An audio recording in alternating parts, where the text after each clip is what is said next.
Hey, this is Max. Welcome back to another CSR2 video. I'm here with this season's PC car, the F-Type R Convertible.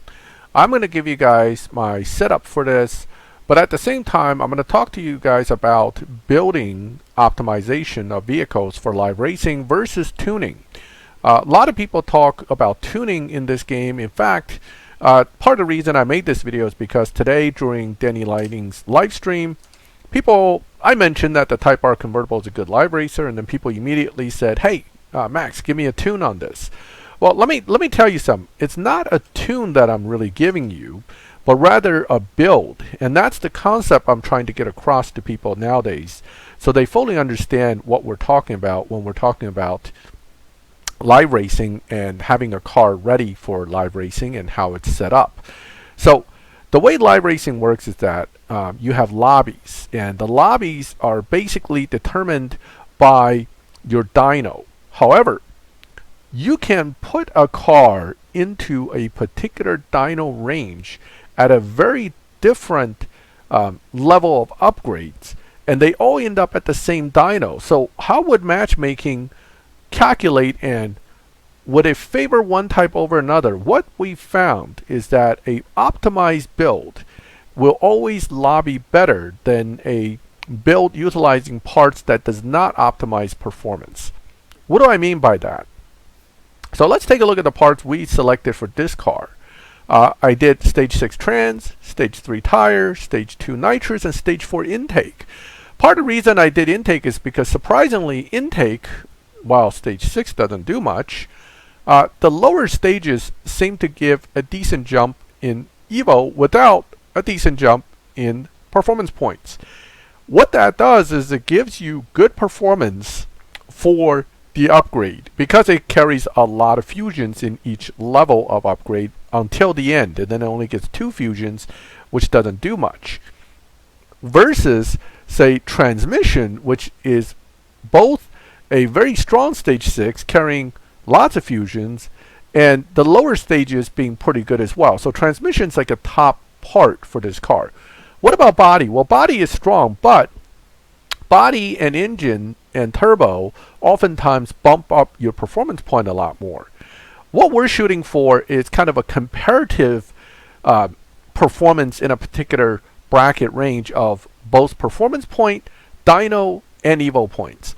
The consensus is that 1 to 3 generally means lobby advantage, meaning if you have 600 and you have 1800 here, that's a 1 to 3 ratio. That should give you lobby advantage.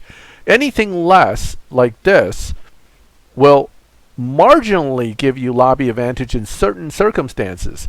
What that means is that this particular performance point still has to be low, generally speaking, for a lobby of that speed. So in the dyno that I have to go into a lobby where things are generally lower than what it looks like. So let's say I'm in this lobby, I'm going to race anybody. Anytime you see a lot of new players in a lobby, that means your performance point versus Evo, it's kind of in a off lobby for the matchmaking. The matchmaking thinking, a lot of higher performance cars barely make this dyno, so maybe I will put him in here and see how he does. And that's exactly what you're looking for. You want to be in a lobby where your car has the advantage of being able to run slower and still get the wins. That's always the goal in live racing. Now, you can certainly do things like beating dyno by a substantial amount and accomplish the same thing, but matchmaking now tracks your runs, and if you run faster than dyno by a substantial amount, you will get kicked. Alright, so that guy left, and I immediately changed lobbies in a sense because the newer players are gone. Now I'm with more seasoned players. Let's back out. So I did a 11-7 run, and 11-6 or 7 run, and I won. Okay, so my car did 11-7, but what did it do on the dyno? At 637, this Koenigsegg, which is set up differently slightly than the F-Type, is a 11.369 dyno. Now the F-Type Convertible is also a good car in that it also has 11.3 dyno is 637. And that's part of the reason why it's kind of a decent live racer, because it's able to accomplish this without a ton of upgrades.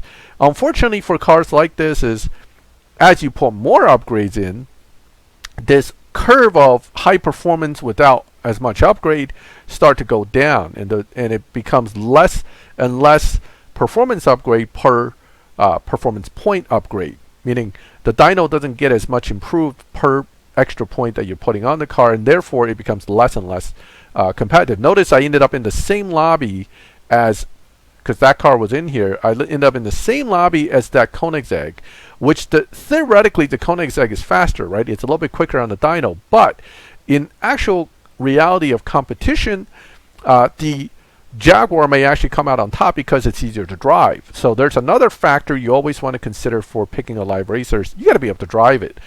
Sure, the Koenigsegg at that upgrade level does quite well with the dyno, but to actually hit that dyno, almost impossible. Versus the Jaguar, which, believe it or not, is actually quite easy to hit your dyno with this car, and if anything, you can run under it slightly very easily. So again, I don't have to run too fast. It's 11.6 out of this car, which incidentally I haven't tested fully, but should be a decent live racer. But notice I'm running 11.5 on my 11.38 dyno and winning. That's the key. So Koenigsegg and this car ends up in the same lobby.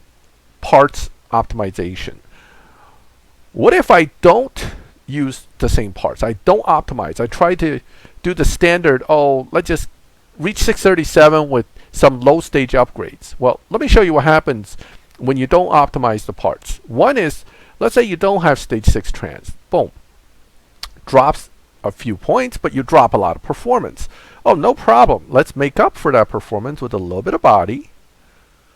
Oh no, it pushes it past it, but yet this doesn't do as well. Notice it's not as good. Okay, no problem. Let's lower this to 3. Let's throw in a stage of this, and let's see if we can get some more points out of it. Oh no, we don't. So this is exactly what I'm talking about when I'm talking about part optimization. You want to use parts that optimizes the performance. Here I'm going to drop it down some more to see if I can squeeze out the same effect. This is 637 using body. Notice the Evo difference. So Evo translates to dyno. The higher the Evo, the faster the dyno at a given performance point. The fact that I have less Evo at a performance point automatically means my car is not going to be as quick. If I go into live lobby now, I'm going into a different lobby, mind you, because 11.8 people are not the same as 11.6 people. They're not in the same lobby. But 11.8 is not a competitive dyno in 11.8. Okay, and with the lower Evo to performance point ratio, you're not going to lobby against opponents in a advantageous manner, meaning this guy's going to definitely be able to run faster than me. Most of these guys will run right neck and neck with me. So it's going to be stressful to play against these players. However, first lobby you get into, because the computer's still trying to figure out exactly what you did, it's going to try to give you somewhat favorable lobby. Notice again, a lot of new players in here, not veterans. That is because it's not a set lobby. These are guys that are still running around different times, trying to figure out their own cars as well. Notice I'm well ahead, but he's catching up. Now I'm going to slow down and try to squeeze a win without... Oh, I lost. Oh well. Slow down too much. But I'm curious where I am. 12.2. 11.8 and 12.2 is still pretty good, right? That's pretty viable. But that's a new player with a car that's probably just as not optimized as your car. So it looks like you're doing great until you run into Reanimator over here. Now, Reanimator is a number 3, meaning he's already went through Tempest 3. He's got the Crow banner. He's got a purple star car. He is not messing around. Chances are his car may not have stage 6s because, you know, a lot of us don't. I got the engine stage 6 today from the event. But notice how much he's keeping up with me. And I'm pushing hard now. I lost. And I didn't slow down. Did I run dyno? Not quite. But notice he's able to beat me. That is what I'm talking about with lack of optimization. Yes, your car still can win some against newer players, but against even a half-decent car that's half-decently set up, you won't win. Now, Reanimator must not have set his car up right because he left. Interesting. He might have actually gone to a slower lobby, believe it or not. He could have gone to a faster lobby, but depending on how his car is optimized, he could have gone to a slower lobby. Okay, one more race, and then we'll go back, and I'm going to show you a completely different situation with another car. All right. Come on. Come on. So, non-optimized setups can really make or break your live racing. It can put you in a completely different lobby where you're going to lose, or not win very often. Oh, well, what's going on here? Hello? Oh, here we go. You know, if he doesn't start moving, he disconnected. Yeah, I figured. Okay, this is a great opportunity for me to run really slow and hopefully bump my car down a little bit in the averages. Now, if you run super slow, it doesn't help that much. I mean, you know, let's say, oh, it's voided. So that won't count anyway, so it doesn't help me. Oh, well. All right, well, crashes are happening a lot. I'm surprised I haven't crashed yet. That might be famous last words as I try to go back to the garage because that's when I usually crash. So, fingers crossed. Can we make it back? Can we make it back? Come on. It's still spinning. That's a good sign. All right. Okay. All right. So, that is the non-optimized setup, right? Yes, it's in a slower lobby, and yes, I can still sort of win, but it doesn't win well. Versus earlier when we had it more optimized at the same basic performance point with the top stage 6. Now, I don't know if this is the top, but this one or the other is going to be the top, body or trans. And I suspect trans is very close, if not the top. Okay, it'll be very close. Body might eke it out, but in this case, trans is the one I have. So, all right. So now we're back to optimized pattern of dyno versus tuning. Now I got to go back and look at my tune again, make sure that it is the optimized tune, 11.35. It's about as good as it's going to get. I mean, I can get one more point out of it. Woohoo! All right. All right. So now one more point. That's something to be careful of. Sometimes a hundredth difference when you're already running a lobby edge tune, and that's another phrase that a lot of people may not understand what it is. If you're running a lobby edge tune and you're 100th off of the lobby edge already, and you're pushing it, it could bump you. Okay, just so you know. I've been bumped over the difference of a few thousand, so sometimes that's where tuning comes in. You tweak it a second, a tick or two on the transmission to keep it viable. This is a decent live racer, but it's a Gold Star version. It runs a little bit under dyno, and it has high evo, just probably higher than the Jag, to be honest. Interesting race. Let's see how it goes. I suspect he's going to run at least 11.4. He's not going to run slower than that. 11.4 something. 11.3's probably not, but it's a possibility. He's pushing pretty hard up here. Yeah, 11.4. Okay. As anticipated, he should be like a mid 11.4 run. Oh, wow, 11.5. Okay, all right, I'm wrong. I overestimated how quick he ran. So, but that's a good thing. I mean, if he runs slower, that's only helping me. All right. So, optimized, much easier to win, much easier to lobby, and all these things go in your favor. Now, you'll notice that. Oops, sorry, didn't mean to refuse you. I need to go back because video is getting kind of long. Now, usually when they re-challenge you, that means they can do better. So again, I expect his car should at least be able to do 11.4s. He might have misshifted. He might not have launched perfectly. Something would have happened. Okay, so this car and this car, same performance point, same average dyno range. That's a 386. That is a, 3.6, 3.8. Okay, 11.38, 11.36. They're in the same lobby, basically. But again, this car actually is easier to drive than that car. And this car isn't as easy to optimize as 637 as this car. So each car is different. Some cars, some parts jump more. But to give you a perspective, a F-Type SVR Coupe, which is universally considered a crappy live racer, can only give 533 Evo at 637. But yet another car that dynos 11.3 is the Koenigsegg Regera. But notice with the slight glitch setup, it is only pushing 614 performance point. Because it is also a 11386 dyno, it should end up in our lobby, right? I mean, but here's the kicker.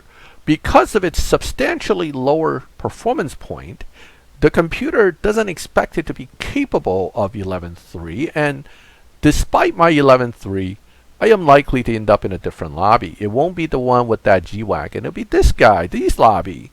And yes, these guys are probably okay setups. I mean, this car, for example, is a good car if you know how to set it up. But notice again, I mean, this is a dyno. Well, no, not this one. This one doesn't beat dyno that much. It's not a terrible live racer, but it's not very good. It's kind of average, semi-average.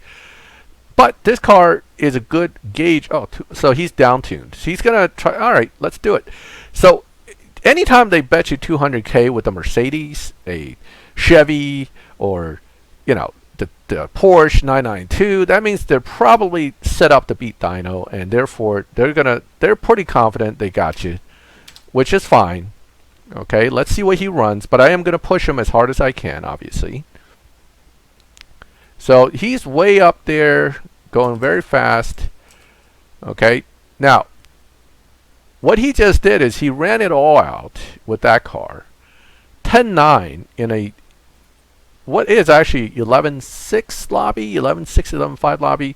So that's great. He's down-tuned, and we'll talk about that in a separate video. So it's great. He can run 10.9, but it doesn't really matter for the purpose of what I'm doing here. Let's race someone else. In this lobby, because my dyno, again, is 11.3, just so you know. It's the same as the other two car, but let's go ahead and race a non-down-tuned car and get a better feel for where we are. Okay. As you can see, it's a little different when the opponent's not down-tuned. He doesn't run ahead of me outright, and I can even slow down, and I still win. That is the standard in the lobby. This is what I care about. So 11.6 lobby. 11.6, 11.7 lobby is where I expect to be. I have a 11.3 dyno. I can actually run 11.2, 11.1s on an optimal shift pattern.